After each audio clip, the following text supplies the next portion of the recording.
வணக்கம், வாழ்க வளமுடன். அன்பர்களே, இப்ப நாம பார்க்கக்கூடிய ஜோதிட தகவல் என்னன்னு கேட்டீங்கன்னா, அதாவது வாழ்வாதாரம் பொருளாதாரம் சிறப்பா இருக்கணும். அப்ப இந்த வாழ்வாதாரம் பொருளாதாரம் சிறப்பா இருக்கிறதுக்கு என்ன ஒரு அமைப்பு அப்படின்னு பாத்தீங்கன்னா, வாழ்வாதாரம் பொருளாதாரம்.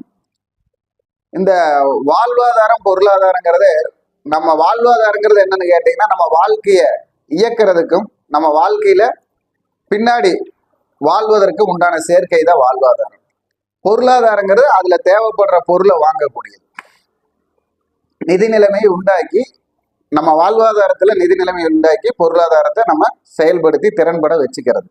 அப்போ இந்த வாழ்வாதாரமும் பொருளாதாரமும் நமக்கு எந்த மாதிரி சூழ்நிலையில நிலையானதாக இருக்கும், வெற்றியானதாக கொண்டு போக முடியும் அப்படிங்கிறது தான் நாம் இந்த பதிவுல பார்க்க போறோம்.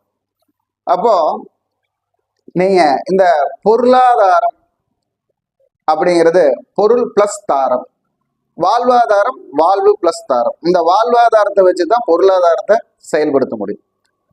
அப்போ இதுக்கு நாம ஜாதகத்துல பொதுவா 2ஆம் பாவகமும் 8ஆம் பாவகமும் இதுல நல்ல பலம் வேணும். இந்த வாழ்வாதாரத்துல பொருளாதாரத்தை சேர்த்து நிலையான ஒரு முன்னேற்றத்தை பார்க்கறதுக்கு.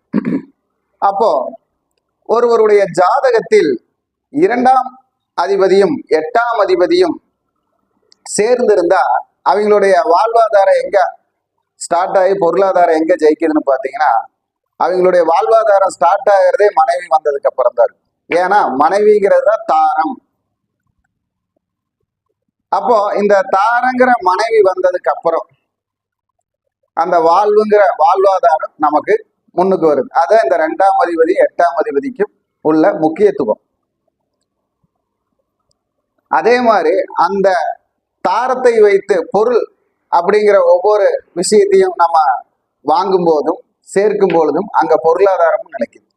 அப்போ தாரங்கிற மனைவி வந்ததுக்கு அப்புறம் நம்ம இந்த வாழ்வாதாரத்தையும் பொருளாதாரத்தையும் மேம்படுத்துறதுக்கு உண்டான அமைப்பு எந்த அமைப்புன்னு பாத்தீங்கன்னா, 2ஆம் அதிபதியும் 8ஆம் அதிபதியும் இல்ல 2ல் இருக்கக்கூடிய அதிபதி 8ல் இருக்கக்கூடிய அதிபதியை பார்க்கும் பொழுது, அந்த 8ஆம் அதிபதியும் 2ஆம் அதிபதியும் செவ்வாய் சுக்கிரனாக வந்தால் அங்கு வாழ்வாதாரமும் பொருளாதாரமும் ஜெயிக்கிறதுக்கு திருமணம் ஆன பின்பே,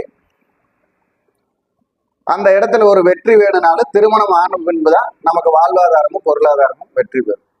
அப்போ அதே மாதிரி 7ஆம் அதிபதியும் 8ஆம் அதிபதியும் பரிவர்த்தனையா இருந்தாலும் நமக்கு திருமணம் ஆன பின்புதான் முன்னேற்றங்கள் அப்படின்னு சொல்லலாம். அதே போல கலத்திராதிபதினு சொல்லக்கூடிய 7ஆம் அதிபதி செவ்வாயுடன் சேர்ந்து சந்திரன் பார்வை பெற்றிருந்தாலும் மனைவி வந்ததுக்கு அப்புறம் தான் முன்னேற்றம். அந்த வாழ்வாதாரத்திலேயே பொருளாதாரத்திலேயே ஒரு சேர்க்கை, முன்னேற்றம், இடம், பொருள், வண்டி, வாகனம், இந்த எல்லா அமைப்புமே வந்து சேரும். அதுதான் வாழ்வாதாரம் பொருளாதாரத்துடைய வெற்றிக்குண்டான ஒரு வழியா இருக்கு. வணக்கம், வாழ்க வளமுடன்.